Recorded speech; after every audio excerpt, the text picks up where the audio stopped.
What's up guys, my name is Lili and welcome back to the channel. If you've been here before, you know that this is not my usual setup. And if you haven't been here before, again, this is not my usual setup, but I'm on a cross-country RV trip with my family right now. I'm having an amazing time. It's very, very fun and just, you know, getting to spend time with my family and hang out, see the country, and do it safely from an RV where we have everything that we need in terms of food, cooking, bathroom, blah, blah, blah, blah. But anyway, this trip is awesome. But I wanted to take a moment to kind of make a quick video for you guys and discuss some beginner questions that not only have you guys been asking me either here in the comments on YouTube or over on my Instagram at Lili_invest, but also comments that I've had and did have and am still having throughout my investing journey.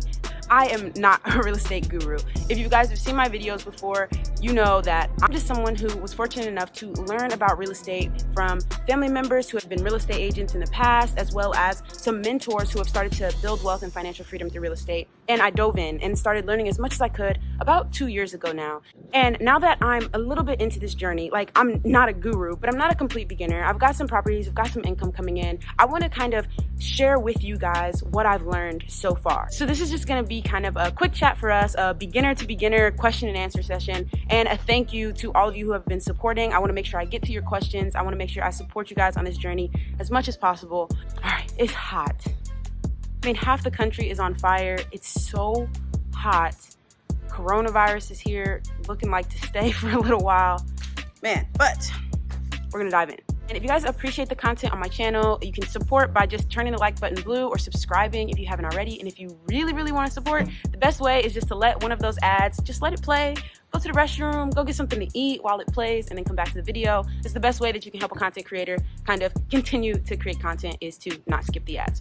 Either way, I appreciate you guys' support, and let's get started. All right, so our first set of questions are gonna be about house hacking. And for myself, at the start of 2020, before all this coronavirus stuff popped off, I was able to close on my first investment property, and that was a duplex in Tulsa, Oklahoma, which is where I live. And so the idea was that I was going to house hack that property, meaning I was gonna live in one of the duplex units and rent out the other and use that rent to, you know, help cover my mortgage payment and my expenses, etc. So I've talked a lot about house hacking, but there are a couple of questions that I wanna answer for you guys right now. The first one I've got here is, when should I get pre-approved? So pre-approval process is when you basically go to a bank or a lender and you tell them, I want to purchase a property and I need to know how much this bank would be willing to lend me. It's going to be based on things like your income, your credit score, how much debt you have, a lot of things that are personal to you. It's not like you have a particular house in mind. It's just that you know eventually you're going to want to purchase a property and you want to know how much you can qualify for. I say that if you're looking to purchase a house in the next 6 months, you should get a pre-approval letter. If you're looking to purchase a house in the next year, you should call a bank and talk to them. The pre-approval letter, when they run the process, is going to do a credit pull on your credit report, which is a soft hit. And it means that it will lower your credit score, maybe like 7 to 10 points, but not forever. Your credit score will bounce back after a little while. But if you're looking at, you know, purchasing maybe 6 months or more out, then you might not want to take that credit hit, but you might just want to start having a conversation with a lender about maybe, or they can give you a range maybe of how much you purchase. Like, okay, maybe you can qualify for somewhere between 150 and 200. We'd have to do the full credit report, the full pre-approval to know exactly how much. But yeah, I would say 6 months. If you're looking to purchase property in 6 months, you should get a pre-approval letter. If you're looking to purchase after that, then you should call a lender and still have a conversation with them, but maybe they don't need to pull your credit just yet. That's what I would think. The next question is about down payment assistance. So this is one that I talk about a lot because this was very, very useful to me when I purchased my duplex. And basically, there's state and federal programs, but I used a state program in the state of Oklahoma that for first-time home buyers, which technically means you haven't bought a house in the last 3 years. So that's kind of the definition of first time. But for first-time home buyers who don't make like woohoo money, right? Like there's an income limit. If you're a millionaire, you're not gonna be able to do this. But for someone like me, probably for you watching this video, you will probably qualify. But basically, they gave me the down payment needed to purchase my property. Now, there are a lot of different programs with a lot of different rules and regulations, and basically, look up different programs that are available. Look up different programs that are available in your area and see what the regulations are. Some of them, basically free money. The one that I used, I did not have to pay back. I did not have to pay any extra fees to use it, but I was sure to read up on those regulations and have your lender help you. The best way to go about it is once you're already pre-approved, once you already have a lender that you're working with, tell them you want to use down payment assistance and they'll take care of the process for you. I literally just sent the name of the program in a text message to my lender and said, hey, I want to use down payment assistance from this program. And he said, cool, got it. He submitted all the paperwork on my behalf because he already had it for me because I'd already been pre-approved. And when I showed up to closing, there was a check there for me with my 3.5% of down payment, and what I paid were the closing costs. And I took the money that I would have used on my down payment and I just straight away put that into reserves in case there's anything that goes wrong with the property or there's a vacancy. Then I have money set aside to pay for it. So it's not like use down payment assistance when you don't have any money, but if you can use down payment assistance and save the money you would have used as a down payment, then you're going to be a step ahead in terms of your investing process. Next question, where did you get your lease documents? Did you have a lawyer look over them? This is a quick one. I actually went to biggerpockets.com. So I listened to their podcast, but they also have a website, and on their website, you can purchase like a document package, which they have for every state, and they have lawyers who have kind of curated this document to make it specific for your state. So I just purchased one from them. I considered it an investment in, my real estate business. Purchased one from them for my state, and that's what I use for my leases. Next question, how did you find tenants? Zillow. I just took pictures of the property, put it up on Zillow, put my Google Voice number on there, and tenants started texting and calling me. They can submit applications straight through Zillow, which does a background check, a credit pull, income verification, blah, blah, blah. And yeah, it was pretty simple. And I had multiple people reach out within the first day, which let me know I was at the correct rent price. And yeah, that's how I found my tenants. Does your tenant know you're the landlord? So yes, my tenant does know that I'm the landlord. I live upstairs from them. We see each other, well, not that often with COVID, but they know that I'm the landlord. And different people have different perspectives on this, that they might think it's not fair that you're the landlord and they're paying rent, or that, I don't know, that there just might be issues that come up from them knowing you're the landlord. From my perspective, I give them free Wi-Fi because I'm going to already have Wi-Fi upstairs, so I give them access to that. I'm pretty understanding, I'm pretty reasonable, so we have a good relationship. But I also think that me being upstairs and them knowing that it's my house, they're going to take better care than that. If they think that the landlord is someone who lives like, down the street or in another state, they're going to do whatever they want. Versus this is my house and I'm living right here. I'm going to know what you're doing if you're having loud parties, or, if you're bringing a pet into the unit when that's not allowed. I'm right there. So I think that they're more likely to follow the rules because they do know I'm the landlord, versus if I was just saying, hey, I'm, just another tenant. All right, so here's a really good question that I've gotten a couple of times and that I've talked with different people on those 30-minute Zoom calls, which is, how do you fund your next investment after you house hack? So house hacking, it's pretty straightforward, right? You can put 3.5% down on a property if you're gonna live there, and you can get down payment assistance. So it's a relatively low money way to get into real estate investing. But after that, how do you kind of continue to build up your investments without having access to another deal like that? So there's a couple things. One, some people house hack every year. You have to live in your property for 12 months if you're using one of these owner-occupied loans, which is what gets you the 3.5% down. And some people will live in property for 12 months and then they will refinance out of that FHA loan. So they'll put that on a conventional loan, a different type of loan, so they can go use their FHA loan again and house hack again, which means the place that they were living, they'll rent that out. So now they'll have, say it's a duplex, they'll have 2 rental units, and then they'll move up into another duplex, live on one side, rent out the other. A year later, they'll move out. So now they've got 4 total rental units, move into the next one. So some people house hack every year. To go a little bit faster than that, what I'm doing is I'm now moving into wholesaling, which I'm going to answer some questions about next. But basically the idea of, there are some properties that can't sell on the MLS or on the open market because they're in bad condition, because the seller needs cash or they need to move quickly. There's a lot of different reasons, but those are distressed properties. And oftentimes wholesalers, what we do is, I haven't made a wholesale deal yet, but basically what wholesalers try to do is find those distressed properties and connect those owners with investors who are cash buyers who can purchase those houses and collect a fee in the middle. There's a lot of different ways to do it, but that's the idea. If you want to see a complete series on me trying to wholesale my first deal, like I said, I haven't been successful yet. I started maybe 3 weeks ago. You guys can check out a playlist that I will put in the description below. You can check it out later, but it'll be this playlist right here. So yeah, that's another way that you can kind of get your investment funds up, because those wholesale fees are basically the difference between what you get the contract for and what you're able to pass it off to an investor for.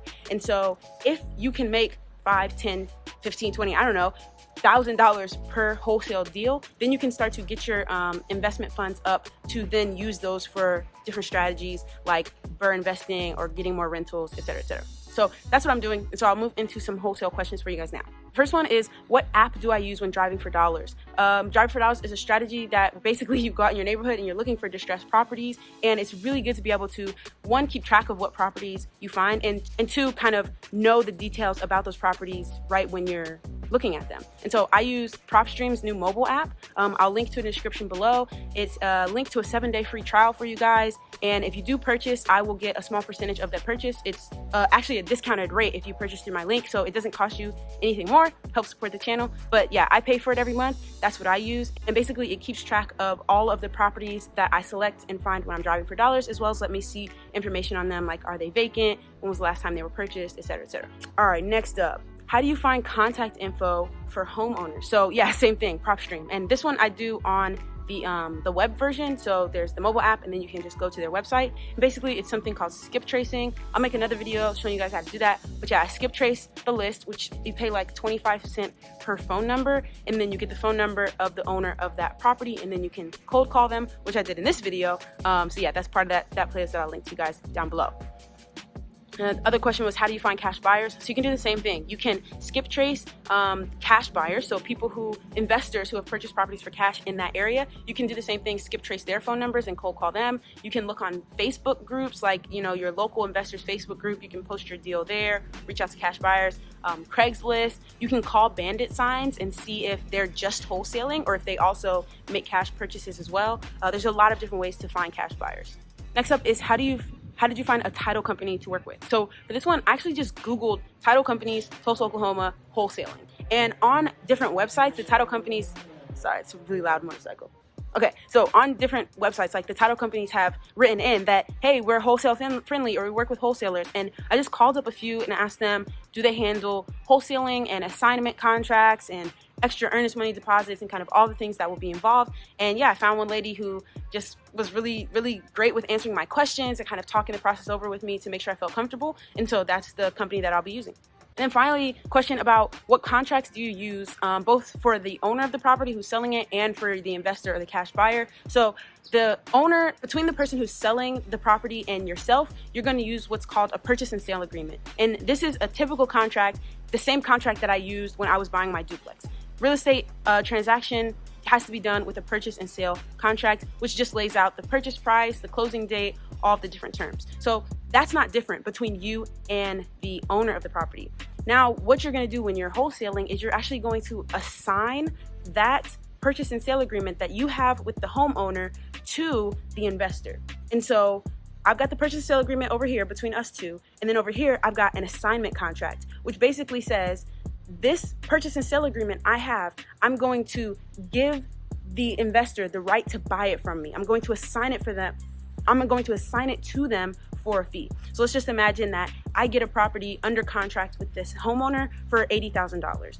And I'm going to assign that contract to my cash buyer for $5,000. So basically that assignment contract and the purchase and sale agreement go to the title company. And what they do is they say, okay, investor, I need $85,000 from you. 80,000 goes towards the homeowner who is selling the property, and then the title company sends 5,000 to me as the investor, because that's what my assignment contract says, and then the investor now owns the property. So basically two types of contracts: purchase and sale, and then assignment contract. And I got both of those contracts from a YouTube channel here, Jerry Norton. I will link to his channel below. It's called Flipping Mastery TV, but he gives out a ton of free documents, and I just basically downloaded his investment contracts or his assignment and purchase and sale contracts and compared it with the purchase and sale agreement that I got when I was purchasing my duplex, because I know like that's a legitimate contract. I already used it. So I just compared it to make sure it was very, very similar. When I submit these contracts to the title company, I'll just have them look over it and make sure that, hey, is there anything else you need? They'll tell me, hey, this isn't a good contract because it needs to say this, et cetera, et cetera. So you can also kind of use the title company to help you out. But of course, it would also be a really good idea to just pay a lawyer to look these contracts over for you. Don't just take like my advice or some random person on YouTube's advice, but a lawyer will help make sure that you're really, really safe. But you can at least get like your first copy of those documents from a lot of different places online. All right, so this next category is just about getting started in real estate investing. One question was, what advice do I have for some young people who are looking to invest? And it's the same advice that I was given, and it was kind of frustrating at the time, but it was invest in yourself. And I was like, what does that even mean? But basically, like, you have to learn so much in order to succeed at something that there's risk involved, right? Like, there is risk involved with real estate investing. There's risk involved with any type of investing. And so it is important to invest in yourself, in your education and your knowledge up front. It doesn't mean you have to go out and spend hundreds of dollars, thousands of dollars on a course. Like, I've linked below to how you can get free real estate investing ebooks or audiobooks and read those. Like, invest $100 in getting books to read for the next year, or just invest time in binge watching some quality YouTube content, or just invest time and a little bit of money in your education. And I think that will take you really far. I started kind of learning about real estate for about a year before ever really diving in. And so, if you're young and maybe you're not ready to actually purchase a property right now, but you are interested, just invest some time and a little bit of money in learning as much as you can so that you can avoid some common mistakes when you actually do get into it. Another question we had was, what advice do I have? It's another plane. All right, next question is, what advice or what college major is best for investing? And honestly, I have no idea. I don't think, maybe, let me know in the comments, but I don't think there are actual like real estate investing college majors. But what I would say is, if you're interested in finance, maybe go with that, or just like do something that you're interested in. Like, I didn't go to college for investing or finance or anything like that. I went for business, and that's because I'm really interested in business and building businesses and how businesses work. So that was something I was interested in, but it wasn't directly related to real estate investing. And all the real estate investing that I did, I learned outside of, my degree or my learning in school. So I don't think you have to major in something that's in real estate investing related. You do have to learn about it, but that learning can be separate from whatever you're going to school for. That's my opinion.